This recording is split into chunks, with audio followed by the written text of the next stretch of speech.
Assalamualaikum warahmatullahi wabarakatuh. Kami dari kelompok PT Bukit Asem yang terdiri dari 3 anggota, yaitu saya sendiri Ira Mustika, Huratul Aini, dan Fitriyatul Jannah.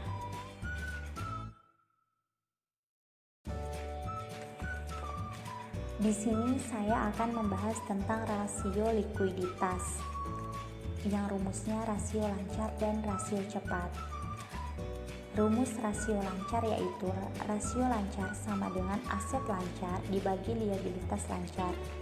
Rasio lancar pada tahun 2018 sama dengan aset lancar 11.426.678 dibagi liabilitas lancar 4.935.696 sama dengan 2.31. Sedangkan rasio lancar pada tahun 2019 sama dengan aset lancar 11.979.884 dibagi liabilitas lancar 4.691.251 sama dengan 2.48.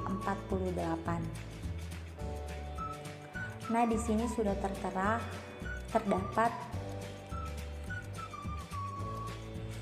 PT Bukit Asem. Di sini terdapat aset lancar, nilainya berapa, liabilitas lancar juga nilainya berapa, sudah ada di PT Asem Tbk ini. Nah, likuiditas dari tahun ke tahun naik dapat disebabkan karena aset lancar pada tahun 2019 merupakan jumlah yang besar, yaitu 11.679.884 dibandingkan aset lancar di tahun 2018 yaitu 11.426.678. Dan solusinya agar perusahaan dari tahun ke tahun tetap mengalami kenaikan, yaitu perusahaan harus mampu dalam memenuhi kewajiban untuk membayar utang-utang jangka pendeknya yang harus segera dibayar dengan menggunakan harta lancar, dan begitu juga dengan aset lancar yang diharapkan perusahaan dapat segera digunakan. Nah, kesimpulannya dari rasio lancar yaitu setelah dilihat dari hasil penjumlahan rasio lancar dari tahun 2018 sampai 2019 mengalami kenaikan, yaitu rasio lancar di tahun 2018 2,31, sedangkan rasio lancar di tahun 2019 2,48. Jadi dari tahun ke tahun semakin bertambah. Sedangkan rasio cepat, rumusnya yaitu rasio cepat sama dengan aset lancar dikurang persediaan dibagi liabilitas lancar. Rasio cepat pada tahun 2018 yaitu aset lancar 11.426.678 dikurang persediaan 1.551.135 dibagi liabilitas lancar 4.935.696 sama dengan 9.875.543 dibagi 4.935.696 sama dengan 200. Sedangkan rasio cepat pada tahun 2019 yaitu aset lancar 11.979.884 dikurang persediaan 1.382.064 dibagi 4.691.251 sama dengan 10.296.820 dibagi 4.691.251 sama dengan 219. Nah, agar dapat melihat nilai dari aset lancar, persediaan liabilitas lancar dapat dilihat di PT Bukit Asem tersebut. Di bawah sini sudah tertera. Nah, penyebabnya dari tahun ke tahun naik disebabkan karena perusahaan menggunakan aktivitas lancar untuk menutupi utang lancarnya dari tahun ke tahun. Sedangkan solusinya agar perusahaan dari tahun ke tahun tetap mengalami kenaikan, perusahaan harus menggunakan aktivitas lancar untuk menutupi utang lancarnya dan harus bisa mengelola perusahaan dengan baik. Jadi, kesimpulannya dari rasio cepat yaitu rasio cepat dari tahun 2018 sampai 2019 juga mengalami kenaikan, yaitu rasio cepat di tahun 2018 200, sedangkan rasio cepat di tahun 2019 219. Jadi dari tahun ke tahun semakin bertambah. Yang kedua adalah struktur modal dan solubilitas, di mana rumusnya total utang terhadap ekuitas 2018 sama dengan total liabilitas dibagi jumlah ekuitas, sama dengan 7.009.237 dibagi 16.2096.696 sama dengan 0,48. Total utang terhadap ekuitas 2019 sama dengan total liabilitas dibagi jumlah ekuitas, sama dengan 7.006.075.226 dibagi 18.3.022.826 sama dengan 0,41. Jadi penyebab liabilitas menurun atau dari solubilitas bisa jadi akun pinjamannya jangka pendek dan bisa dari faktor akun utang pajaknya besar. Setelah saya lihat dari hasil semuanya dari tahun 2019 sampai 2018 ternyata mengalami penurunan. Solusinya perusahaan harus mampu membayar utang dan mengelola perusahaan dengan baik, atau pihak manajemen dapat mengambil tindakan menerapkan strategi perputaran yang tepat. Dari struktur modal dan solubilitas. Selanjutnya, liabilitas jangka panjang terhadap ekuitas 2018 sama dengan liabilitas jangka panjang dibagi jumlah ekuitas 2.967.541 dibagi 16.2.069.696 sama dengan 0,0.18. Liabilitas jangka panjang terhadap ekuitas 2019. Liabilitas jangka panjang dibagi jumlah ekuitas sama dengan 2.083.975 dibagi 18.004.022.826 sama dengan 0,16.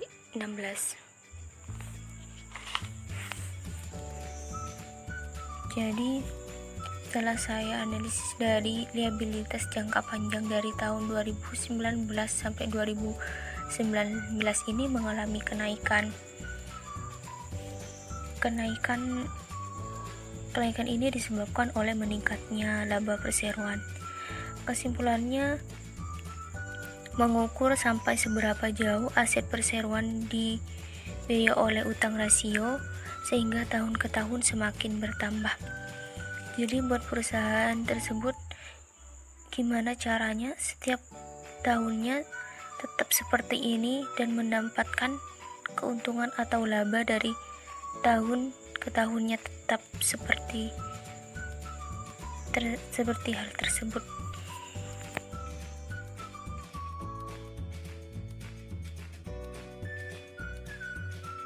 Selanjutnya, saya akan menjelaskan tentang kinerja operasi atau yang disebut rasio profitabilitas. Yang pertama yaitu margin laba kotor.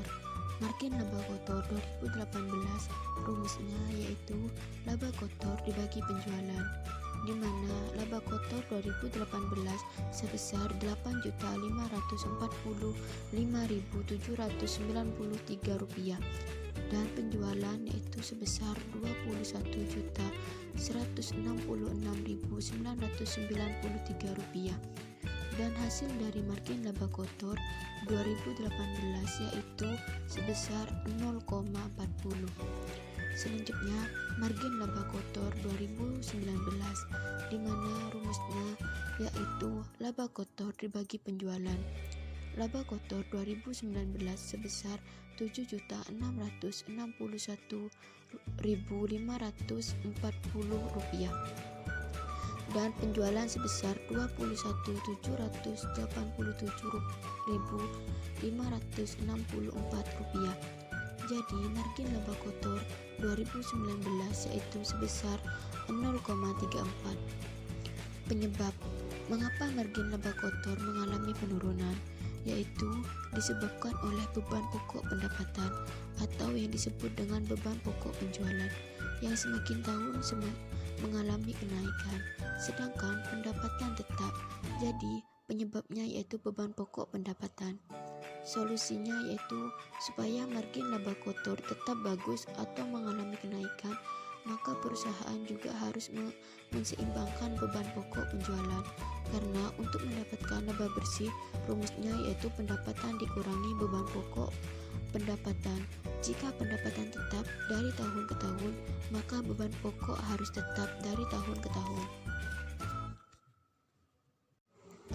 Kesimpulan, kinerja operasi margin laba kotor mengalami penurunan dari tahun 2018 ke 2019 mengalami penurunan sebesar 6%. Selanjutnya saya akan menjelaskan margin laba operasi.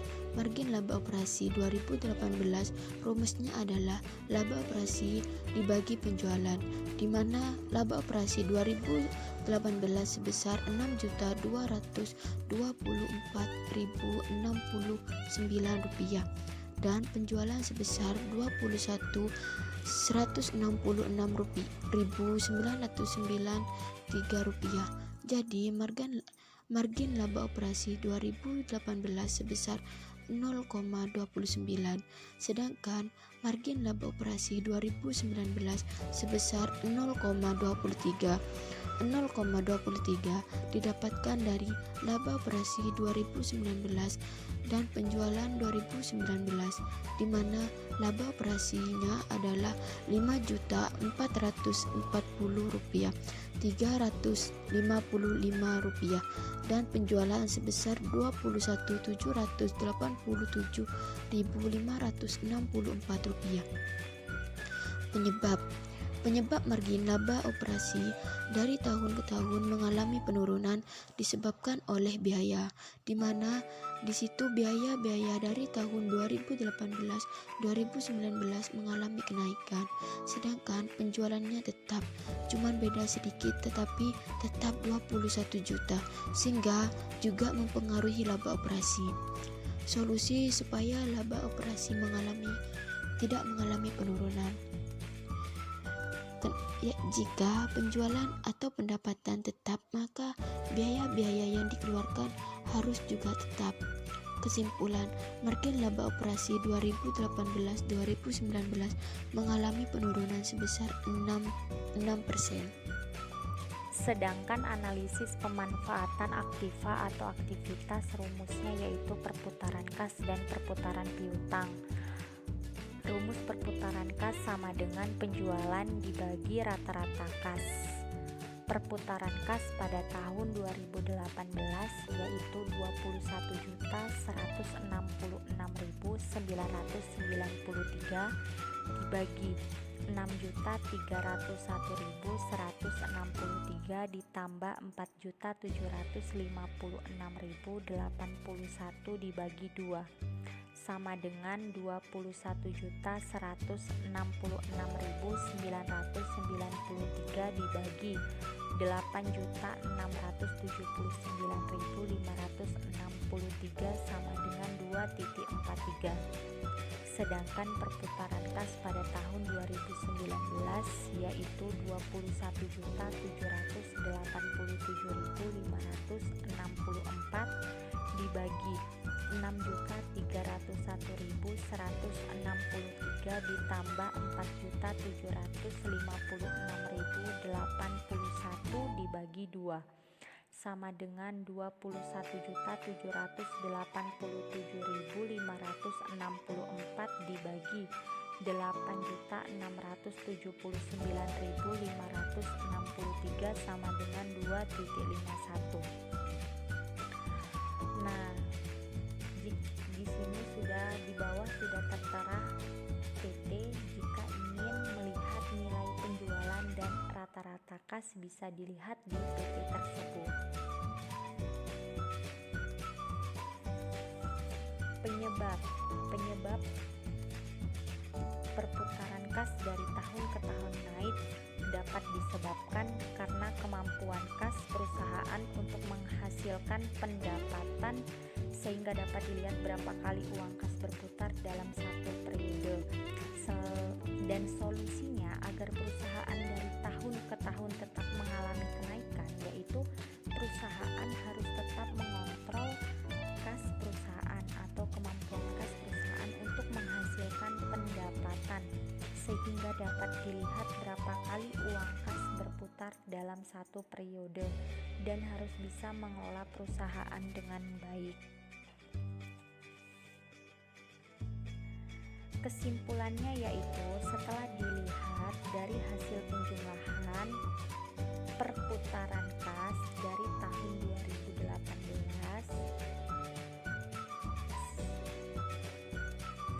sampai 2019 mengalami kenaikan, yaitu perputaran kas di tahun 2018 2,43, sedangkan perputaran kas 2019 2,51. Jadi dari tahun ke tahun semakin bertambah. Selanjutnya perputaran piutang. Rumus perputaran piutang sama dengan penjualan dibagi rata-rata piutang, di mana perputaran piutang pada tahun 2018 sama dengan 21.466.993 dibagi 2.482.837 ditambah 2.521.257 dibagi 2 sama dengan 21.166.993 dibagi 3.743.465 sama dengan 5,65. Sedangkan perputaran piutang pada tahun 2019 yaitu 21.787.564 dibagi 2.485.837 ditambah 2.521.257 dibagi 2 sama dengan 21.787.564 dibagi 3.743.465 sama dengan 5,82. Nah, di sini di bawahnya sudah terdapat PT-nya jika ingin melihat nilai penjualan dan rata-rata piutang bisa dilihat dari PT tersebut. Nah, penyebab perputaran piutang dari tahun ke tahun semakin naik dapat disebabkan karena penjualan pada tahun 2019 merupakan jumlah yang besar yaitu 21.787.564 dibandingkan penjualan di tahun 2018 yaitu 21.166.993. Nah, di sini solusinya agar perusahaan dari tahun ke tahun tetap mengalami kenaikan, yaitu perusahaan harus memantau suatu anggota yang menunjukkan berapa kali suatu perusahaan melakukan tagihan atas piutangnya pada suatu periode tertentu dan harus bisa mengelola perusahaan dengan baik. Jadi, kesimpulan dari perputaran piutang 2018 sampai 2019 yaitu setelah dilihat dari hasil penjumlahan perputaran piutang dari tahun 2018 sampai 2019 mengalami kenaikan, yaitu perputaran piutang di tahun 2018 5,65, sedangkan perputaran piutang di tahun 2019 yaitu 5,82. Jadi dari tahun ke tahun semakin bertambah. Selanjutnya, saya akan menjelaskan rasio harga pasar. Rasio harga terhadap laba 2018 sama dengan harga pasar per lembar saham dibagi laba per saham sama dengan 2.003.637 dibagi 477 sama dengan 4.825. Rasio harga terhadap laba 2019 sama dengan harga pasar per lembar saham dibagi laba per saham sama dengan 4.223 dibagi 371 sama dengan 1084. Jadi harga pasar per lembar saham dari tahun 2018 sampai 2019 mengalami penurunan. Penyebab dari turunnya harga pasar per lembar saham bisa juga dari manipulasi pasar. Manipulasi pasar biasanya dilakukan oleh investor yang berpengalaman dan bermodal besar. Solusinya di sini pertama, trading plan. Trading plan di sini berfungsi untuk mengoptimalkan uang dan mengurangi resiko kehilangan uang. Jadi trading plan di sini sudah terencana dari target profitnya berapa, mau masuk di harga berapa, mau dijual kapan. Di sini semuanya sudah tertera, meskipun harga pasar per saham menurun masih bisa diposisikan dengan baik. Selanjutnya saya akan menjelaskan tentang imbal hasil laba. Imbal hasil laba 2018 yaitu rumusnya laba per saham dibagi harga pasar per lembar, di mana laba per saham pada tahun 2018 yaitu sebesar 477 dan harga pasar per lembar yaitu 2.301.637 rupiah dan hasilnya adalah 0. Selanjutnya saya akan menjelaskan imbal hasil laba 2019, di mana disitu juga mendapatkan nilai 0 karena rumusnya laba per saham 2019 dibagi harga pasar per saham 2019, di mana laba per saham yaitu sebesar 371 dan harga pasar per saham yaitu 4.223